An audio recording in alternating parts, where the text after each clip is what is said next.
বন্ধুরা, এরকম অনেক মানুষই বলে আর আমি এত পূজা পাঠ করি কিন্তু ঘরে কোনো উন্নতি নেই, এবং কি আমি ভগবানকে পূজা করছি, ভগবানের পূজার ফল আমি পরিপূর্ণভাবে পাই না। বন্ধুরা, আজ আমি এই ভিডিওটির মাধ্যমে সেই সব বিষয় নিয়ে আপনাদের সাথে আলোচনা করব।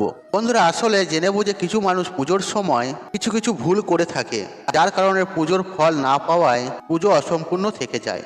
এমন অবস্থাতে ভুল পদ্ধতিতে ও নিয়ম মেনে পূজা করলে বা অশুভ প্রভাব পড়তে পারে। আসুন বন্ধুরা, আমরা জেনে নেই বাড়িতে বা মন্দিরে পূজা করার সঠিক নিয়ম বিধি। এবং তার আগে আপনিও যদি চান মাতা লক্ষ্মীর আশীর্বাদ সবসময় আপনার উপরে থাকে, তাহলে এই ভিডিওতে একটি লাইক করে কমেন্টে জয় মাতা লক্ষ্মী জয় লিখে কমেন্ট অবশ্যই করুন। এতে মাতা লক্ষ্মীর আশীর্বাদ সদা সর্বদাই আপনার উপরে থাকবে এবং আপনার পরিবারের উপরে থাকবে। 1 নম্বর হলো, কোনো দেবী বা দেবতার পূজা করার আগে স্নান পর্ব সেরে নেওয়া উচিত। স্নান পর্ব সেরে শান্ত মনে বসে ভগবানের সামনে আসনে বসুন। আর দাঁড়িয়ে কখনো পূজা করা উচিত নয়, এবং কি খালি মেঝেতে বসেও পূজা করা উচিত নয়। আর কেউ কেউ পূজা করার সময় মাটিতে বসেই পড়ে, যা কখনোই করা উচিত নয়। এটি ভুল পদ্ধতি। আপনি ভগবানকে যেভাবে বসার জন্য আসন দিয়েছেন, ঠিক সেইভাবে আপনি আসনের মধ্যে বসুন। শাস্ত্র মতে পাট বা কুশের আসনকে সব থেকে শুভ বলে মনে করা হয়। আর 2 নম্বর হলো, আর মনে রাখবেন পূজার স্থান যেন ঘরের মেঝে থেকে একটু উঁচুতে হয়। কারণ বন্ধুরা, ঈশ্বর অতুলনীয় এবং মহান, তাই তাকে আপনার সমকক্ষে রেখে পূজা করা উচিত নয়। আর পূজার জন্য একটি চৌকি বা মেঝে থেকে উঁচু স্থানে ঈশ্বরকে স্থাপন করুন। এছাড়াও পূজা ঘরে দেবদেবীর মূর্তি কখনোই দেয়াল ঘেঁষে রাখা উচিত নয়। আর পূজা করার সময় কেবল আপনার মুখ উত্তর বা পূর্ব দিকে হওয়া উচিত। বাড়িতে বা মন্দিরে পুজো শেষ করার পর নিজের ভুলের জন্য ঈশ্বরের কাছে ক্ষমা চেয়ে নেওয়া উচিত। এর মাধ্যমে ঈশ্বর আপনার উপর অত্যন্ত সন্তুষ্ট হবে এবং অজান্তে করা ভুলগুলি তিনি ক্ষমা করে দেন এবং আশীর্বাদ প্রদান করেন। আর 3 নম্বর হলো, আর পূজার ঘর বাড়ির উত্তর পূর্ব কোণে হওয়া উচিত। এটি অত্যন্ত শুভ বলে মনে করা হয়। আর পূজা ঘরে কোনো দেবী বা দেবতার মূর্তি একাধিক বা ছবি রাখা উচিত নয়। আর বাড়ির মন্দিরে যে কোনো ঈশ্বরের মূর্তি 9 ইঞ্চি বা 22 সেন্টিমিটার থেকে ছোট হওয়া উচিত। এর চেয়ে বড় মূর্তি বাড়িতে রাখা শুভ বলে মনে করা হয় না। আর বড় মূর্তি সবসময় মন্দিরে রাখতে হয়। আপনার শোবার ঘরে কখনোই পূজার ঘর স্থাপন করবেন না। আর কোনো উপায় না থাকলে তাহলে পূজা ঘর রাত্রিবেলা পর্দা দিয়ে আপনি ঢেকে রাখুন। আর পূজা ঘরে ব্যবহৃত সমস্ত জিনিস, যেমন ধরুন শঙ্খ, ঘণ্টা, প্রদীপ, প্রসাদের পাত্র, প্রদীপ, শিবলিঙ্গ এবং ভগবান বিষ্ণুর শালীগ্রাম পরিষ্কার কাপড়ের ওপরে রাখুন। আপনি যদি এটি না করেন, তাহলে আপনি প্রতিদিন পূজা করার পরেও আসল ফল নাও পেতে পারেন আপনি। আর 4 নম্বর হলো, প্রায় মানুষ পূজা করার সময় শুধু ধূপ জ্বালায়। এটা কিন্তু ভুল। যে কোনো দেবী দেবতার পূজা করার আগে আর প্রদীপ জ্বালানো সব থেকে উচিত।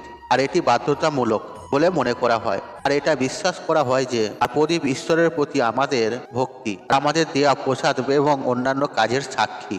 আর পূজার আগে প্রদীপ না জ্বালালে আপনার প্রার্থনা কখনোই ঈশ্বরের কাছে পৌঁছায় না। তাই পূজার আগে সর্বদা প্রদীপ প্রচলিত করবেন। আর 5 নম্বর হলো, আপনার মন্দির বা পূজা ঘরে কখনোই নগ্ন মূর্তি রাখবেন না।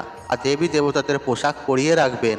আজকাল বাজারে দেবদেবীর পোশাক কিনতে পাওয়া যায়। আর আপনি চাইলে বাজার দোকান থেকেও কিনে নিয়ে আসতে পারেন। আর সর্বদা দেবী দেবতার পছন্দ অনুসারে মাথায় রেখে পোশাক পরিধান করানো উচিত। 6 নম্বর হলো, সূর্য, গণেশ, দুর্গা, শিব ও ভগবান বিষ্ণুকে পঞ্চদেব বলা হয়। আর তাদের সকল কাজে বাধ্যতামূলক পূজা করা হয়। আর প্রতিদিন পূজা করার সময় এই 5 দেবতার ধ্যান অবশ্যই করুন।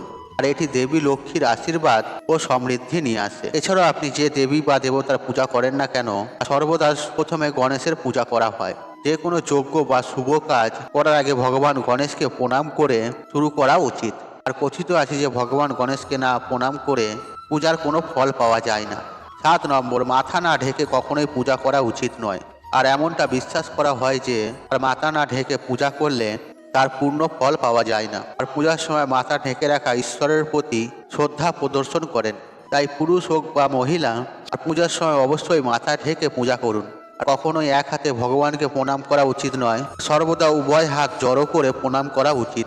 আর 9 নম্বর, আপনি যখনই কোনো মন্দিরে পূজা দিতে যান, মন্দিরের প্রসাদ অবশ্যই পাবেন। আর মনে রাখবেন, সেই প্রসাদ সর্বদাই মন্দিরেই খেতে হবে। মন্দিরের প্রসাদের থেকে কিছুটা অংশ খেয়ে বাকিটা আপনি ঘরে নিয়ে আসতে পারেন। আর এটা ঈশ্বরের প্রতীক বা আপনার ভক্তির প্রতীক।